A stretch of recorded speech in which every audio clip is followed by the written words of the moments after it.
Nós estamos começando mais um programa Verdade e Vida, um programa da Igreja Presbiteriana do Brasil para abençoar a sua vida, o seu coração.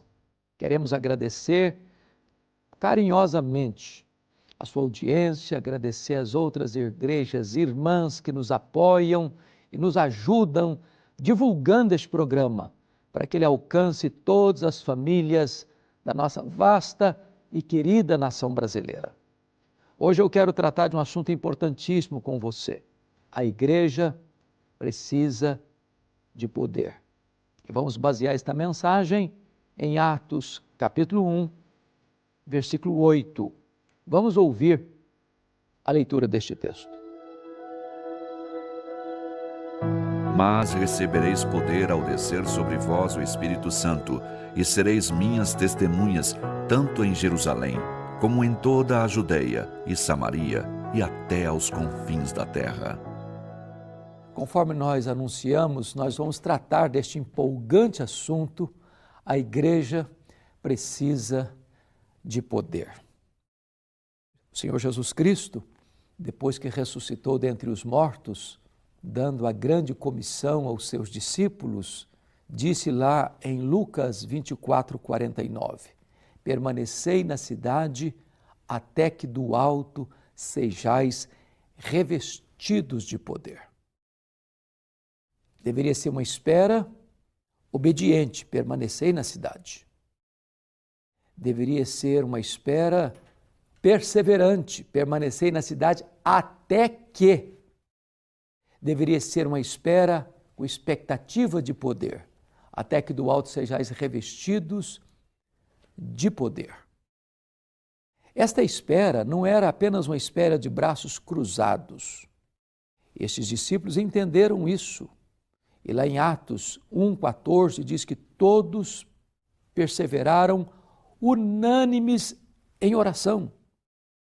Durante 10 dias, até que de repente os céus se fenderam, o Espírito Santo desceu sobre eles e eles todos ficaram cheios do Espírito Santo e começaram a falar as grandezas de Deus.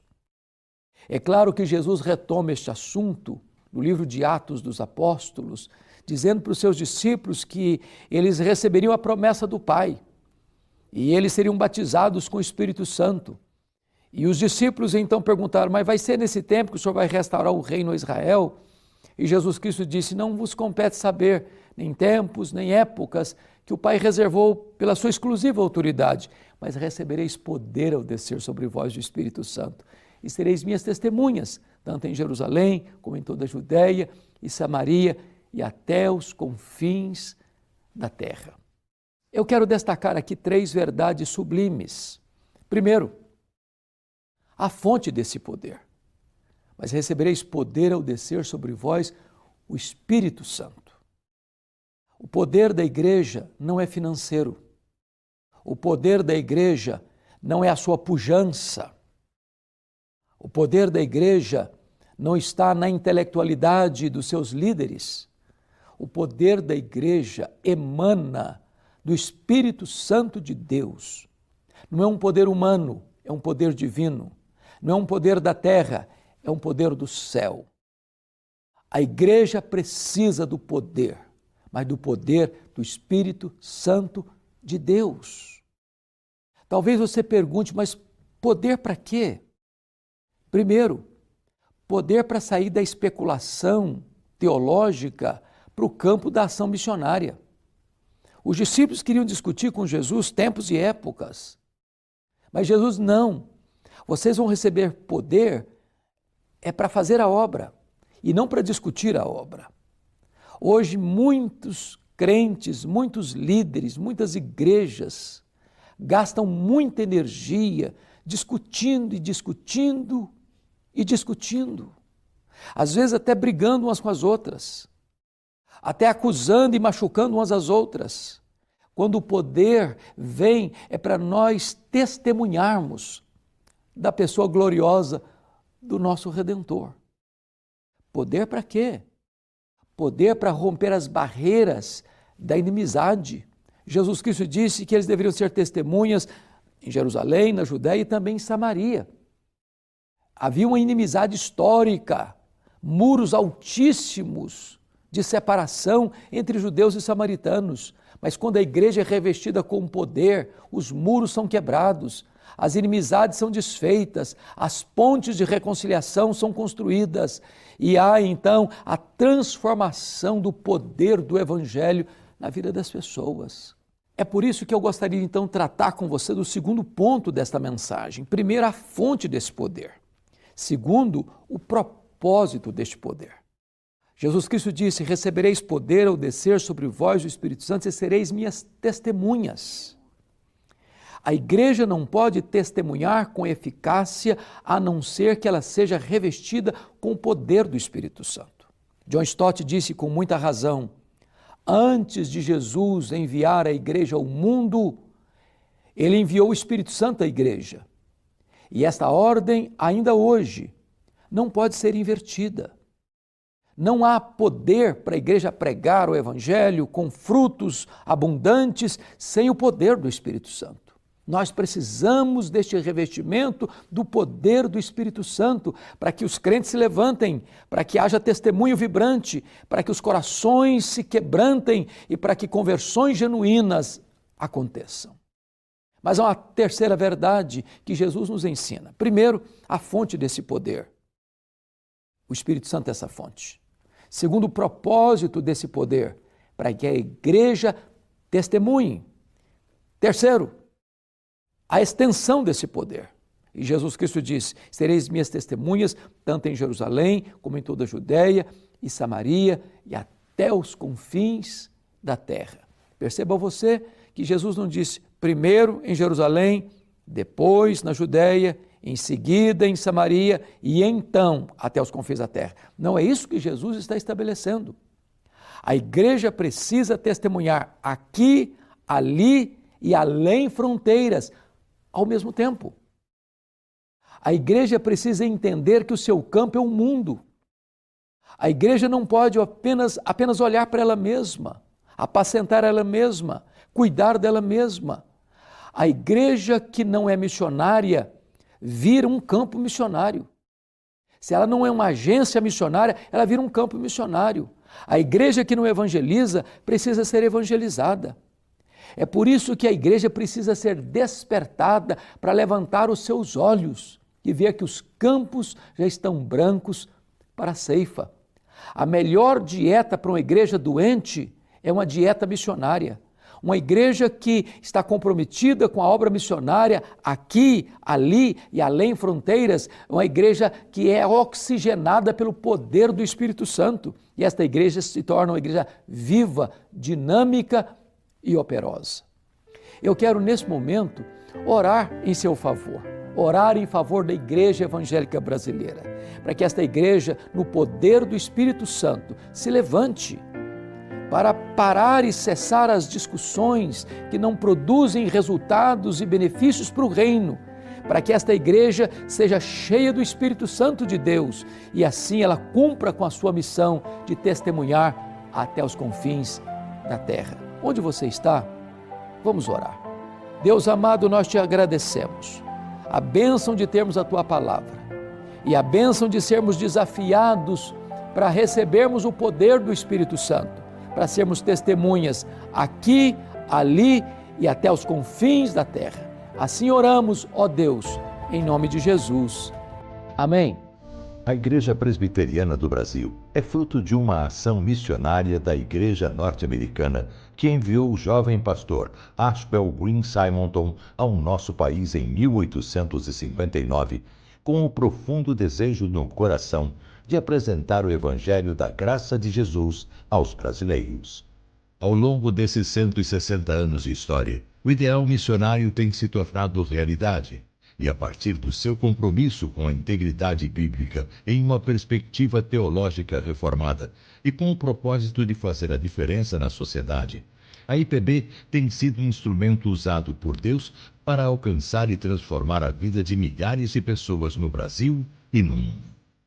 A Igreja Presbiteriana em cada cidade, com suas escolas, hospitais, projetos sociais e missionários, cumpre a sua missão visando a glória de Deus. Igreja Presbiteriana. Há 160 anos, evangelizando o Brasil.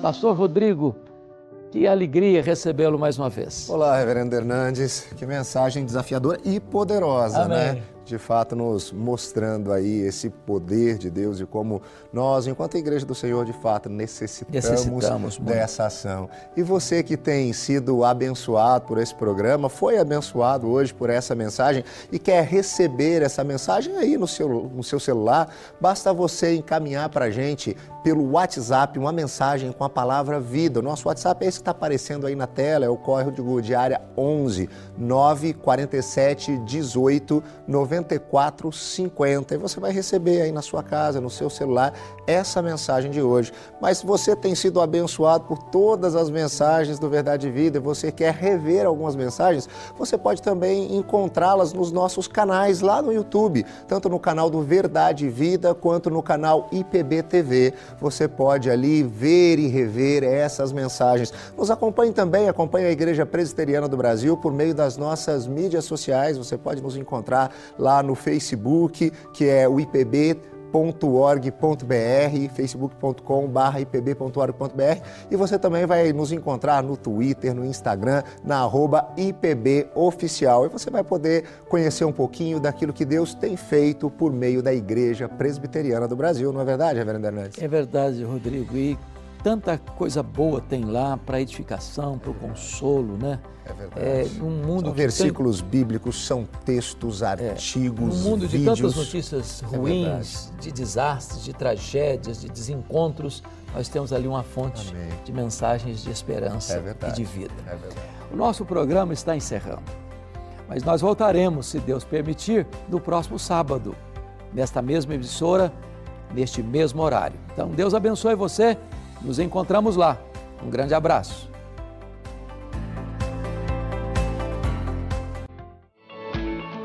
Esse é o Luiz, ele está começando mais um dia de trabalho. Por onde ele passa é assim, todo mundo cumprimenta, todo mundo conhece. Ele trabalha na mesma empresa há mais de 30 anos e hoje atua como analista de produção. Um trabalho estressante e de alta responsabilidade. Mas o Luiz está sempre sorrindo, animado, porque ele é um profissional cristão, um discípulo de Jesus. Todos nós cremos em alguma coisa. Eu prefiro crer em um Deus real, que se mostrou real na minha vida, que nos momentos mais difíceis não me abandonou. Há muitos anos, Luiz foi alcançado pelo Evangelho da Graça de Deus e recebeu a Jesus como seu Salvador. E hoje procura ser um exemplo de fé e de cidadania onde quer que esteja. Daquele momento em diante, tudo que eu tenho hoje, tudo que eu consegui, tudo que veio na minha vida, eu sinto a mão de Deus. O Luiz, no trabalho, é totalmente extrovertido, brinca com todo mundo. Ele é um cristão, ele é uma pessoa de valores. Além de bom profissional, Luiz também é um exemplo como membro da Igreja Presbiteriana do Brasil. E olha ele aí, com os amigos do coral onde ele usa sua voz para louvar ao Senhor. E o melhor de tudo, sua família está o tempo todo com ele, compartilhando a mesma fé em Cristo Jesus. Graças a Deus minha família está na igreja comigo, a minha esposa canta no coral, as minhas filhas estão envolvidas na igreja.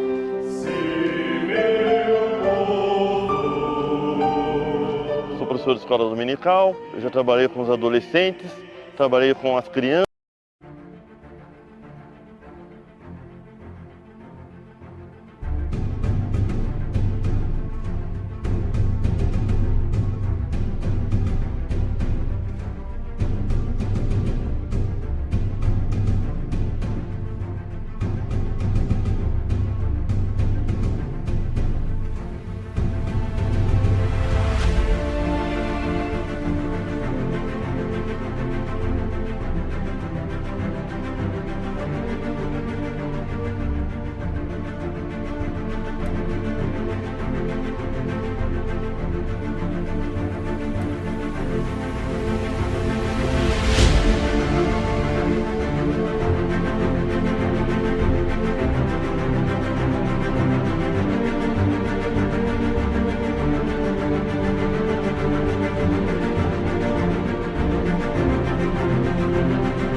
E agora a gente está desenvolvendo na igreja um trabalho com os casais.